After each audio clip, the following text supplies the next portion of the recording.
Thank you, Chris. We are running out of time. So Andy started the session today by presenting a general overview of the NMP flight. Now he's going to go into more detail about the flight management using the tool. So, Andy. Yeah. Thank you. I warned you this morning that we are going to be stuck here tonight. I've got 2 pages of things to cover, so luckily we've got really interesting stuff to kill the time while we wait for the snow to thaw. What I'm going to do, because I have got a lot to cover and no time, I'm going to give you teasers on the topics. I'm not going to go through detailed system demos. If you're interested in any of the features that I mention, please, today, tomorrow, go to the stand and ask to see system demos or more information. I just have to reload my profile. So the first thing you've seen a lot of already today in the different demos, and that is the highlighting that is available. The alerting, we call it inside the app. You see in front of you some colors. That's basically the concept.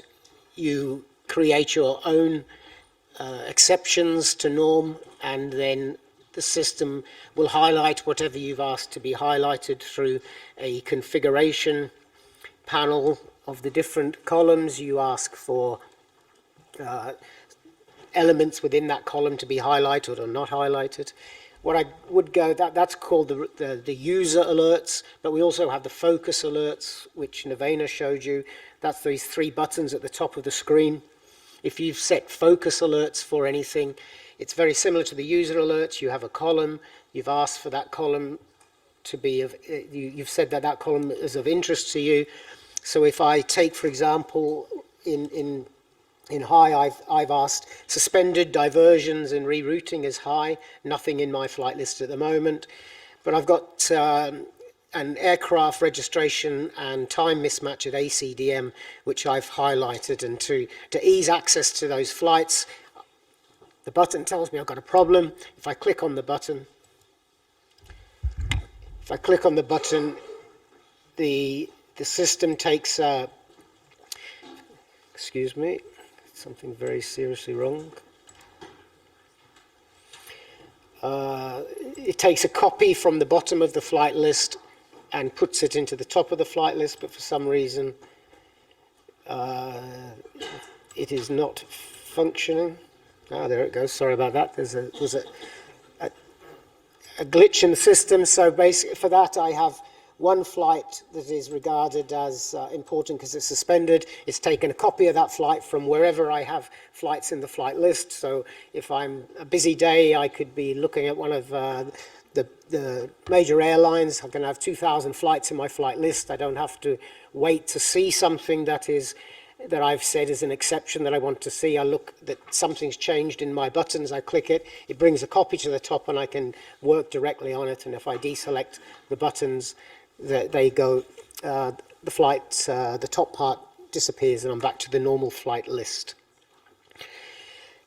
The next item I will cover is the ability for you to mark a flight with some personal information that can be shared with other people within your organization. So in this case, as I said, I'm British Airways. So as British Airways, I can go to a British Airways flight. I can type something into the note field up to 25 characters. So here I've said that flight is a VIP. And now anybody looking at that flight, only from your organization, no other airline can see that information from your flights. Anybody else in your organization who's looking at that flight in their flight list will see that there is a note that makes sense to you. No one else in the network sees it. It's purely for you. And when I went recently, I saw Swissair, 2 dispatchers using it. Basically 2 hours before EOBT, they were working on a flight and they were thinking maybe there's something that will be needed soon. this hotspots it's going to. So they left a message for the next dispatcher who is working on the 2 hours before EOBT up until EOBT, and they had already passed a silent message between each other so that the tactical dispatcher had already got the indication of whether they should go and look to reroute, etc. So I watched it being used in a very nice way. So and I've looked at the statistics of use, and I see those airlines already using this application heavily use this note field. So it's worth looking into. In my flight list, I'm going to go back to another flight list, excuse me. Because in one flight list I have a delay column, which is the normal delay column that you see. We have a new AI-based function called fade, which now combines not only the delay column with the normal delay. If you just had the normal delay column shown, you will see exactly the same information. However, next to it, it has a trend of delay. So fade is the forecast of ATF delay evolution.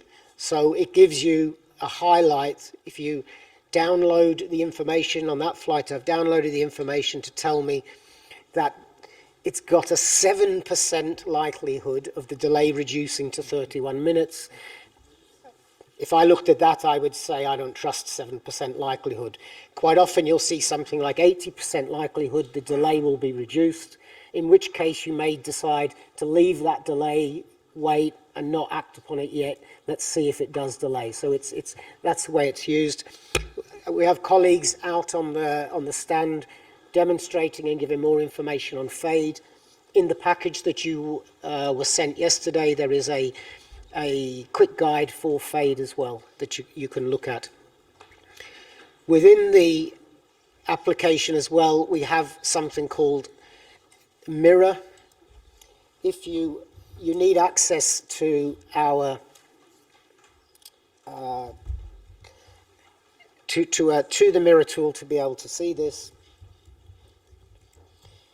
And again, the stand outside has the mirror tool on display. You can go and speak to them, but basically it's a leg analysis tool of the airframe. So if you've got a flight in NMP that's in the flight list that's got a delay, if you click on the mirror link, it will open this interface and it will show you the potential knock-on effect throughout the day of that airframe with that you can have. I can't go into any more detail.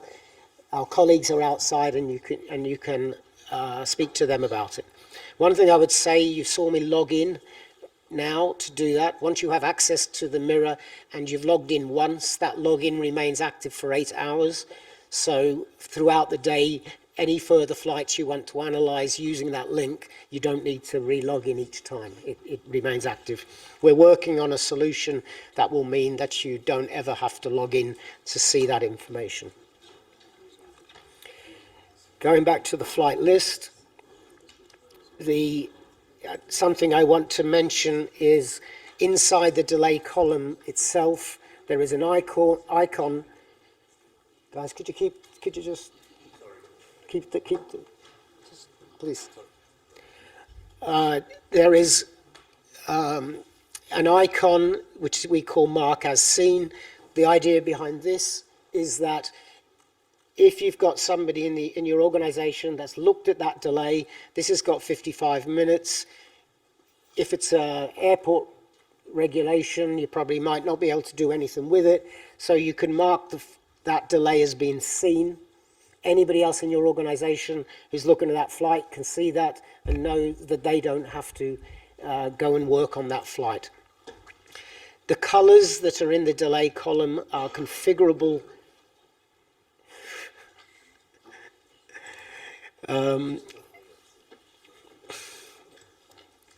Configurable by you in the user alert. So in here you can configure what the colors are for your whole organization. And if for the colors you want to change the times, you can change the times as long as they're in sequence. That will work. And this final one the 15 minutes, minus 15 and plus 20, when you go back to the flight list, this marker's seen. Because I've got minus 15 and plus 20, if that delay reduces by 15 or increases by 20, the system automatically puts an eye icon back onto that flight. So but you can control the minus or the plus, and you can also control whether to see that or not within that configuration.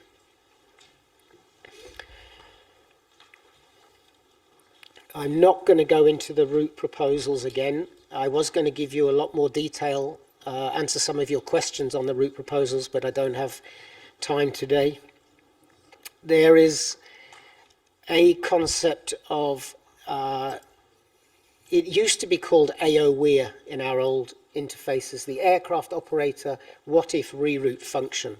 And basically how that works is when you have a flight with a delay or a flight without a delay, and you need to change the route, but you're concerned you're going to become a late updater by changing a route and potentially get a heavier delay, you can go through our system using the flight management interface, propose a route, let our system say what the delay will be on the new route, and then cancel the flight plan through our system, but taking the new route to your flight planning system and refiling it through your flight planning system with the new route. But whatever new delay, whatever new CTOT that was shown at the time that you pressed this apply reroute button, booking the slot, that is guaranteed for 30 minutes. So you go back through your flight planning system, or you can check your flight planning system first, of course, before you do the cancel. That's probably a better workflow. But if you're happy that you are going to cancel and refile, you can do it that way, and you're guaranteed that you will not be given a late updater status, and you will get the slot that was offered to you. There is a second option in there if you don't want to file it through your flight planning system and you want to directly submit the change message through our systems. That is a second option you have. Again, I've gone very quickly through that. I apologize for it. If you want to know more about the book CTOT and apply CTOT, please go and see the guys on the NMOC stand or on the NMP flight stand, and they can give you more information. I was going to show you how simple it is to cancel refile in the system with something like 5 clicks. I won't go through that. But if you do need to bring your EOBT forward by 10 minutes, we all know you're not allowed to send a delay to bring your EOBT forward. You have to cancel refile. You can do it through this system very quickly. The EOBT validity, I will not go into detail again because we need to go home.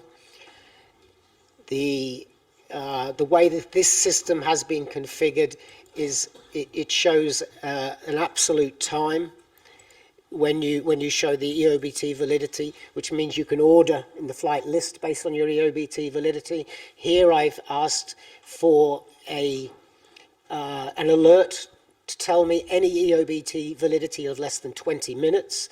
Please highlight in red, and then I can decide through my organization what rules I have for the EOBT validity. Basically, that means that if I delay my flight by more than 17 minutes, it's going to the delay will be rejected in IFPS because the flight is now going into a constraint. But there is more information about that column, which I can't go into right now. The last thing I'm going to do is just go through what I've done is I've set up a flight list, which for this system, there's a lot of fields that are available, columns that are available. They're not currently available in our other tools, which might be of interest. There was a question this morning about the taxi time in NMP flight. If you're interested in which taxi time is being currently used by the system, if you hover over the taxi time in the flight list, here it's telling me these are taxi times which have come from CDM airports. The next one is a standard airport, so that's telling me that's a taxi time from the flight plan. So you can get more information on that. But going through the columns, we now have the IATA ID available in there. You'll be able to search from the form using the IATA ID of the flight. At the moment, there are very few that are supplying the IATA ID, but with the new flight plan format, we will generally be getting the IATA ID as well. So it's a good way of linking in your organizations the conversation between commercial and operational, having the ATC call sign and the commercial call sign in the flight list. A request we got from a particular airline was to show a column in the flight list with the actual operator of the flight. I know we had some challenges with the 5AO solution that Bjorn brought to us a few years ago that we had to do some special tricks for. But there are some airlines with multiple, one operation with multiple carriers, so they asked for that. The ACDM alarms, that's strategic enhancement, it is coming. Any alerts, the many alerts that are possible to come from an ACDM airport, they will be feeding into NM systems. So your first look will be here to say that there is an issue at an ACDM airport, which should be able to reduce the need for you to be logging in at first into each of the individual ACDM platforms to see those alerts, or getting them by email. There is a way to see them here first, and we will eventually, hopefully, be able to link to those other platforms without needing to log in. This is, as I said, a strategic. The ELDES status has been mentioned. The NATS OR, some of our transatlantic carriers asked for this one. This one tells you that if you're crossing the Atlantic, you're coming from the States, you're coming eastbound, and the route has changed over the ocean, and you're coming in at a new oceanic exit point into domestic Europe, it warns you so that you can check that whatever the new domestic European route is, which has been chosen by ATC, well, it's been chosen by NM, distributed to ATC to make sure that the pilot and ATC have that same domestic routing. This is a way of first understanding the flights that have had that happen to them. I'm going to stop there. The only last thing I would say is something I didn't mention about the alerts, which is quite important, is that in the alert, you see this flight here, we have an alerts column. So if you set up your user alerts to show the exceptions, you don't have to have those columns that the alerts are based on visible. You don't need the column generally in your flight list. If for example, if you don't necessarily need to see the aircraft registration, but you want to be alerted that there is a registration mismatch at a CDM airport, we have this alerts column which puts tags in there. So if you just show the alerts column without any other column visible, if there is an alert on that non-visible column, you'll still get the tag shown. So then you can go and look deeper into the information of the flight to try to resolve that problem. I'm very, very sorry that I have had to speak so quickly. I'm very sorry that I haven't been able to support this with a little bit better demo, but it is what it is. I blame Boris for taking so much time. My time. Thank you very much. Thank you, Andy. I'm going to blame the weather rather than Boris, but Boris is a good enough scapegoat. Thank you very much. So a fairly brief and a little bit rushed overview of some of the other lesser known functionalities within the NMP flight. I think we are running a little over time, but I think it's worth us exploring a little bit and allowing, let's get some questions out there so that Andy can help and answer them what he can here or tomorrow via the demonstration. So does anybody here on the floor have any questions? My friend from Turkey, do you have any questions? My friend from Sun Express definitely has a question. Off you go. Ju- Just for the alert function on the EOBT validity, is it the it means the latest application or latest time for the CTOT extension? Well, it's a bit misleading because the E is not really correct because it is not necessarily based on your flight plan. The concept is supposed to be that in a case of an EOBT validity, I'll go back and try to find that one with 17 minutes. That's telling me that the off-blocks time validity is 2023. Any time the off-blocks time goes past 2023, the flight is going to enter a constraint. So the crew should expect potentially a reroute because they're now going into a closed military area or any other constraint. It could be a time-based RAD that it goes into, etc. So that's an off-block time validity. However, what that also means that if you're operating out of an ACDM airport, if the airport sequences the flight with a later target off-blocks time, it's still changing the off-blocks time. So even the airport, if you get a target off-block time more than 17 minutes, even though you're not seeing an IFPS reject message, it's an indication that off-blocks time is potentially going to take the flight into a constraint.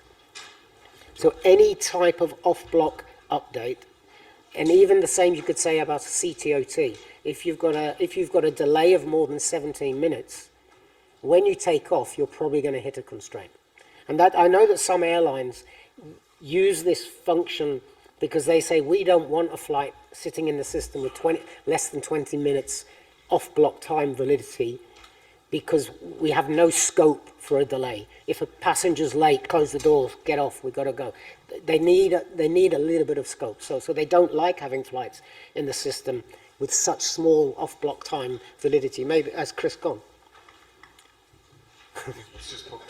This was his subject. But anyway, yeah, sorry, that's all I'll say for now. Is there a function to alert the users about the CTOT extension times? If it's, let's say, if it's critical, if it's already passing, the user will lose the extension function anymore. Just to alert the user, it's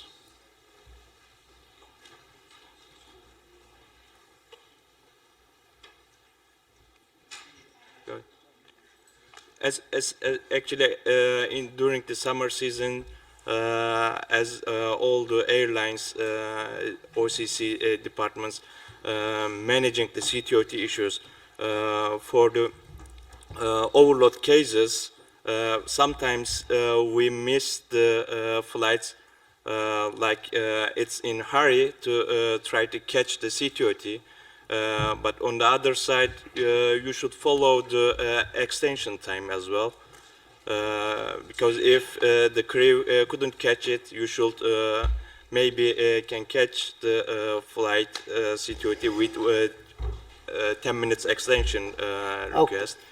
But So if you miss it, so your operation is messed up later on, just to catch this kind of cases. It's not currently possible. However, up in that left booth there is Natalia, and down here in the front row is Sun Express. Welcome to each other. Maybe you could you maybe get together after we finish now, if you have time, and then swap cards, and we can go more into depth of your requirement and put it into the plan for the future. Thanks. Andy, may I maybe explain a bit? If you have a slot extension request and it comes in the help desk via to us, we see if the slot extension will put you into a restriction. And obviously we will refuse it then, the extension. and then you need to send the delay message. I don't know if that answers your question, But partly. that's the point actually, because if you miss the time for the application of the extension, you should do it before.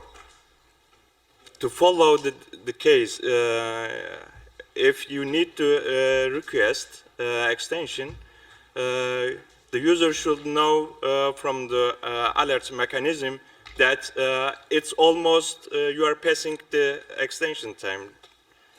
To alert, to give the hint to user if he needs to extend the CTOT, that's the time to do it.